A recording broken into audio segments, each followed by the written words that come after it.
Oh, you see, John, you're outside enjoying the sunshine. It's not too hot, is it? No, it's absolutely lovely. It's 20 degrees out here. It's perfect. Okay, so what you're seeing is a little bit of video from the UK. An anchor named Bev Turner decided that simply watching the movie Don't Look Up wasn't good enough. We need to act it out in real life. So in advance of what has become an absolutely devastating heat wave, just said, look, you look like you're not having that bad of a time in the specific spot you're sitting right now. So is this really something that we should worry about? Well, that meteorologist feels like, yes, it is actually something we should worry about. So take a look as they proceeded. On a serious note, folks, by early next week, you can scrap 20 degrees. It could well be 40 degrees. I think there will be hundreds, if not thousands, of excess deaths early next week. The charts that I can see in front of me are frightening. So we all like nice weather, but this will not be nice weather. This will be potentially lethal weather for a couple of days. It'll be brief, but it'll be brutal. Oh, so, John, we can. Yeah. So John, I want us to be happy about the weather and every single. I don't know whether something's happened to meteorologists to make you all a little bit fatalistic and harbingers of doom, because all of the broadcasts, particularly on the BBC, every time I've turned on, anyone's talking about the weather, they're saying that there's going to be tons of fatalities. But haven't we always had hot weather? John, I mean, wasn't the summer of 76? That was as hot as this, wasn't it? No. And no, indeed it was not. You gotta love that. I mean, literally, like we're meant to be happy about the weather. It's like an exact line out of Don't Look Up. Why is he a harbinger of doom? Because that's what he is here to harbinge. I'm sure he would love to harbinge all sorts of things, but he looks to the future and there's just doom. It's like when people criticize me for filling the damage report with negative news. You think I want to do this? I wake up and I look around. I harbinge what we produce, and so does he. And he predicted there 40 degrees, maybe from the point of view of Bev Turner. That was really, come on, it's not gonna be that bad. No, temperatures in the UK breached 40 degrees Celsius. That's over 104 degrees Fahrenheit. For the first time ever on Tuesday, it is the hottest day on record in the UK. And I looked into it, the UK is not new, it's been around for a while. Now, she mentioned 1976, that summer where they had a heat wave. Well, we can actually compare temperature anomalies from 1975 to 1979 to compare. Look, you see some variation in temperature. That's about 0 to +1 degrees Celsius, getting you from the white color to the yellow color. Now, if we jump ahead to 2021, you're gonna see somewhat of a difference, Bev. It's not great right now. And by the way, the top part of the map there isn't supposed to be the hottest generally. That's supposed to be the part with the polar bears and everything. But no, it is bad. That is why meteorologists tend to be a bit pessimistic, because even their predictions, which you consider to be insane a week before they happen, end up, it's that bad.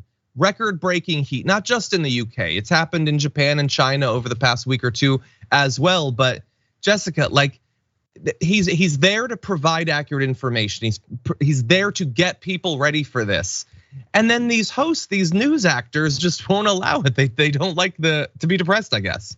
I'm not sure what their plan is. What do they think is going to happen? That they can keep lying about this until there's no need for news anymore because everyone is fighting each other for clean water and shelter? Like, it's really insane to me that these people do the news every single day and they're just okay with saying this on national television. And actually this news channel is being held accountable, which is like the 1 ounce of good news in this story.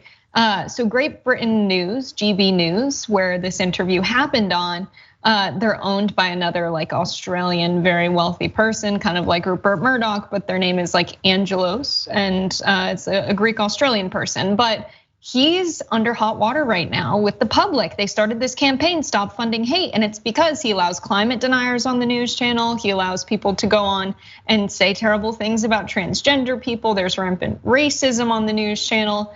And so they said, we want the advertisers to pull out. If you're an advertiser, we will boycott you unless you boycott GB News. And so 15 of their biggest advertisers have pulled out in the first 4 days of that boycott. So that's a piece of good news in all of this. Wow.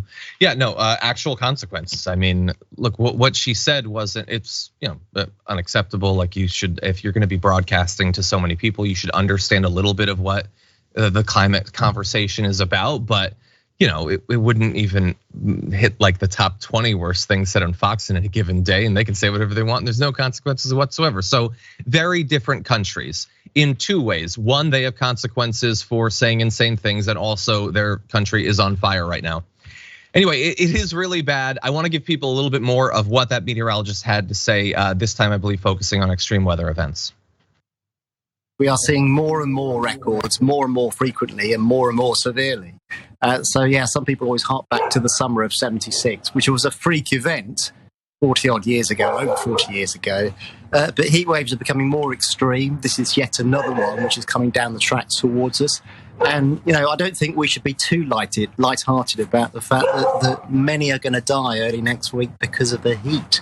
40 degrees, the sort of temperature that this country, I'm afraid, is just not geared up to cope with. And all the computer models are now in pretty much agreement that it is going to happen. And that is true. They were not capable of dealing with that. The literal infrastructure in terms of railroads, bridges, the airports, they can't deal with this level of heat. And in fact, many people did die. Now, not specifically close enough for Bev Turner to not try to score points off of this. She ended up going on Twitter saying he wasn't wrong about UK not being geared up to cope. Trains, buses canceled, businesses closed, school told pupils to stay home. But we did not see hundreds or thousands dead. We did not, which is true. Yes, people died, not hundreds or thousands, that is true.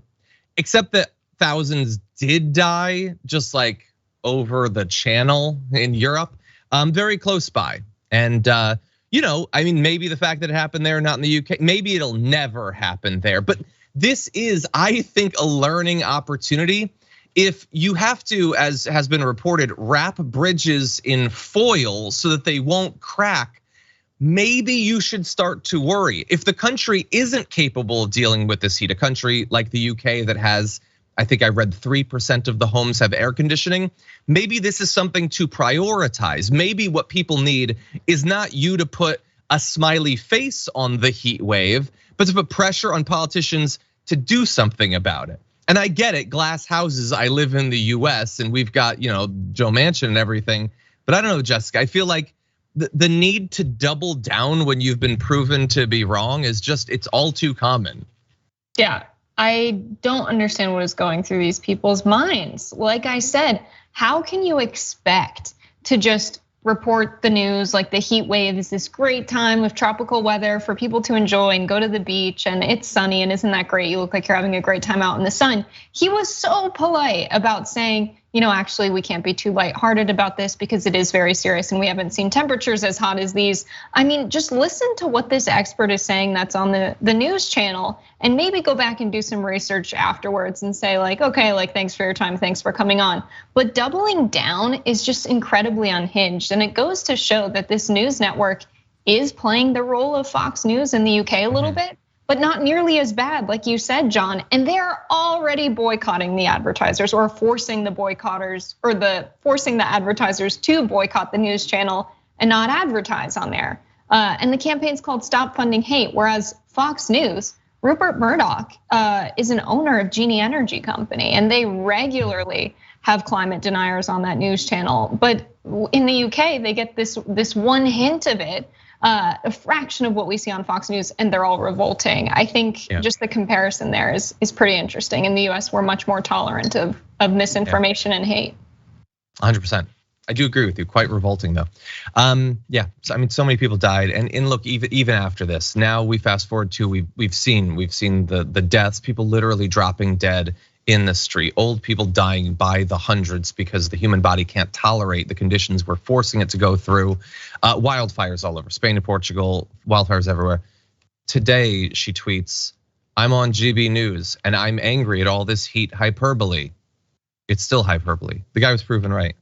It happened. Like 1,100 people died in just a couple countries, let alone all of what else is going on around the world. But no, just double down. Why would you ever admit that you're wrong. Oh, by the way, I looked into her Twitter account. She's an anti-vaxxer. Oh, sorry, a skeptic. She's a vaccine skeptic and just wants to have a conversation.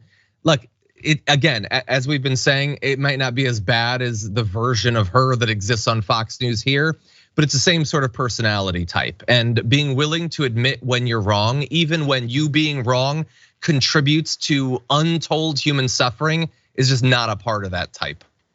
Yeah. Unfortunately, continue, sorry. Just that his response is, sorry, I can't be lighthearted about this because people will die. That says it all right there. Yeah, and in terms of what they'll do long term, look, they have been evolving. They used to deny that it was even happening. You saw a bit of that there. Then they moved to, okay, so things are heating up, but it's like natural cycles of the sun's corona or whatever.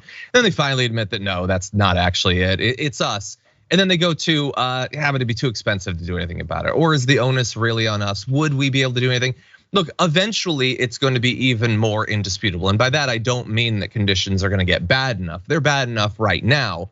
It's just not tenable. If you look at the youngest Republicans right now, polls asking them about what the federal government should do in regard to climate change, they're like 30 points more supportive of doing more to combat climate change than the oldest Republicans.